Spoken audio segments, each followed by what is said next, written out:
वाहिगुरु जी का खालसा वाहिगुरु जी की फतेह।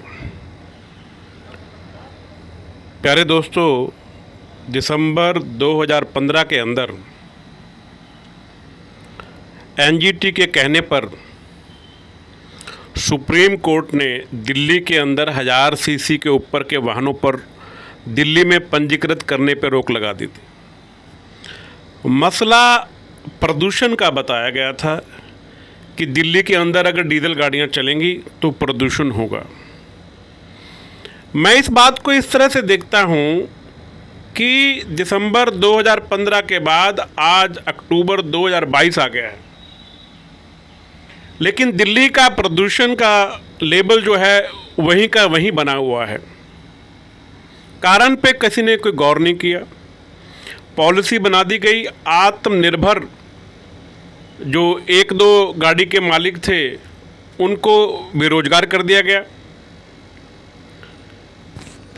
हैरानी इस बात की है कि बहुत बड़े विशेषज्ञ, पढ़े लिखे, बुद्धिजीवी, उन्होंने ये फैसला बड़ा अच्छा लिया कि दिल्ली स्वच्छ रहे और हमें भी दिल्ली में रहते हैं, हमारे बच्चे भी स्वस्थ रहें, हम भी स्वस्थ रहें, ये चाहते हैं। परंतु उसकी आड़ में हुआ क्या, यह एक सोचने का विषय। मैं आज एक वीडियो डाल रहा हूं और उससे पहले भी मैं आगाह करता रहा हूं कि दिल्ली सरकार, केंद्र सरकार, एनजीटी, ये सब क्या कर रहे हैं। ये सिर्फ अपना रेवेन्यू किसी दूसरे राज्य में भेजने की बात कर रहे हैं। अगर ऐसा नहीं है तो आज वही डीजल बसें, डीजल टैक्सी किसी अन्य राज्य से पंजीकृत होकर और दिल्ली की सड़कों पर चल रही हैं। आने वाले समय में बैटरी पर वाहन चलने की बात चल रही है। मैं आप भाइयों के सहयोग से सरकार तक ये बात पहुंचाना चाह रहा हूं कि सरकार कोई भी नीति बनाए उसमें किसी को बेरोजगार ना करे। किसी के पास 5 गाड़ी थी, उसके पास 1 रह गई या कोई बेरोजगार हो गया। आज इलेक्ट्रिक गाड़ी कितनी महंगी है। तो कोई भी कानून आप बनाएं, हमें किसी कानून में कोई आपत्ति नहीं, पर हमारा ये मानना है कि आप प्रदूषण का लेवल देखिए। अगर किसी दवाई से किसी मरीज की बीमारी ठीक नहीं हो रही तो दवाई को बदल देना चाहिए ना। वाहन को पंजीकृत दिल्ली में ना करके आपने क्या सफलता हासिल करी। वो तो बाकी राज्यों से गाड़ियां रजिस्टर्ड होकर दिल्ली में चल रही हैं। HR55, UP17, PB01, HR, मतलब कहाँ कहाँ का नाम लूँ मैं।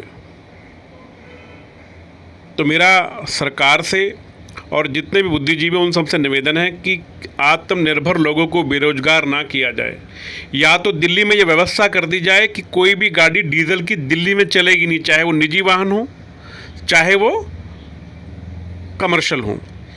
दिल्ली परिवहन विभाग, ट्रांसपोर्ट जो डिपार्टमेंट है, उसने अभी इनोवा क्रिस्टा ली हैं।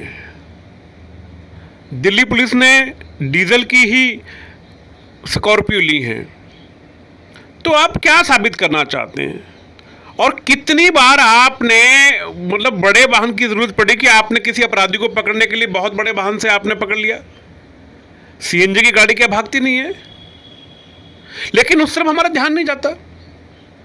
और अगर बिजली की जो बैटरी की गाड़ी आने वाली है वो अगर सक्षम नहीं है और सरकार उसे नहीं ले रही तो उसको ट्रांसपोर्ट में, कमर्शियल में क्यों दिया जा रहा है। तो ये एक सोचने का विषय है, अधिकारियों के लिए भी, सरकार के लिए भी। अभी मैंने इस वीडियो के अंदर एक दरोगा जी से बात करी कि भाई आप इनका चलान डीजल का नहीं कर रहे, तो बोला जी मैं तो नो पार्किंग का करके ये कार्य चला रहा हूँ। तो दोस्तों ये वीडियो देखो, इसमें कितनी गाड़ियाँ डीजल की हैं जो दिल्ली में चल रही हैं। तो दिल्ली में प्रदूषण कम कहाँ से होगा। धन्यवाद। लक्ष्मी नारायण मंदिर, बिरला मंदिर, दिल्ली। अब मैं यहाँ दिखाने जा रहा हूँ कि दिल्ली सरकार और केंद्र सरकार और एनजीटी कहती है कि दिल्ली में डीजल बसें लोकल नहीं चल सकती। अब ये डीजल गाड़ियाँ लोकल साइट सीइंग कर रही हैं। एक बार ज़रा नज़र मारें कौन कौन से प्रदेश की गाड़ियाँ जो दिल्ली में ही चल रही हैं। तो दिल्ली में प्रदूषण कैसे कम होगा, चाहे बैटरी लिया हो चाहे कुछ लिया हो। देखें ज़रा गाड़ियाँ की लाइन।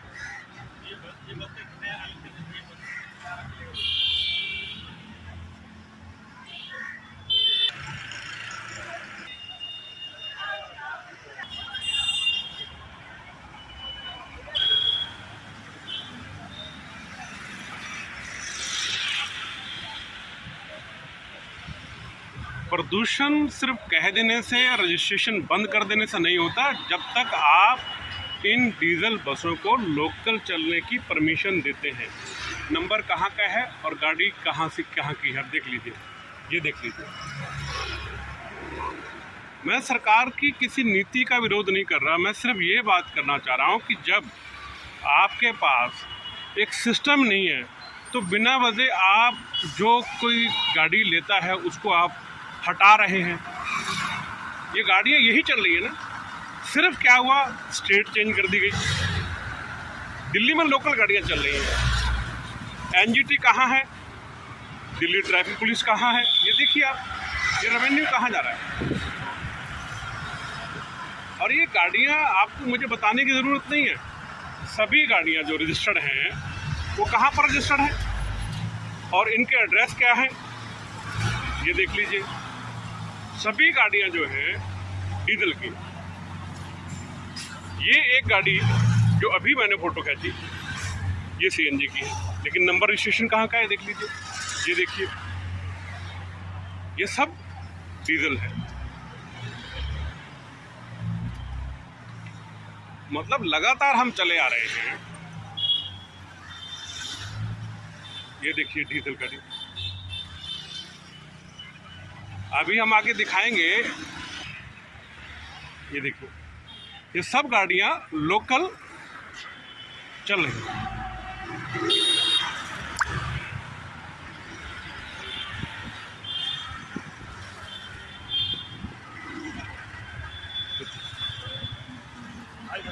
ये सर गाड़ियां डीजल की लोकल सेटिंग कर रही है, इसमें कार्रवाई करते हैं कोई आप? कितनी गाड़ी बंद कर दी? चलान करने लग रहे सर ऑनलाइन सारे। चल,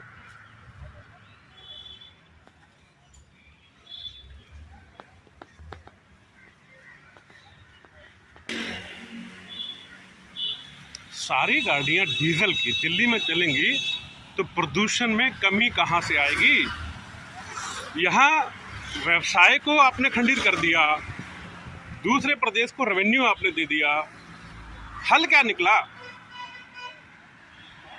2015 के बाद अब तक क्या हल निकला?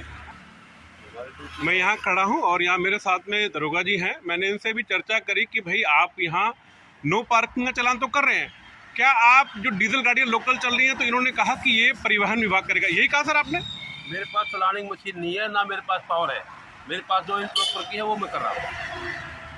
तो अभी आपने देखा, ये एक बहुत बड़ा सवाल है कि चलानिंग मशीन नहीं है और कोई चालान वो नहीं कर पा रहे।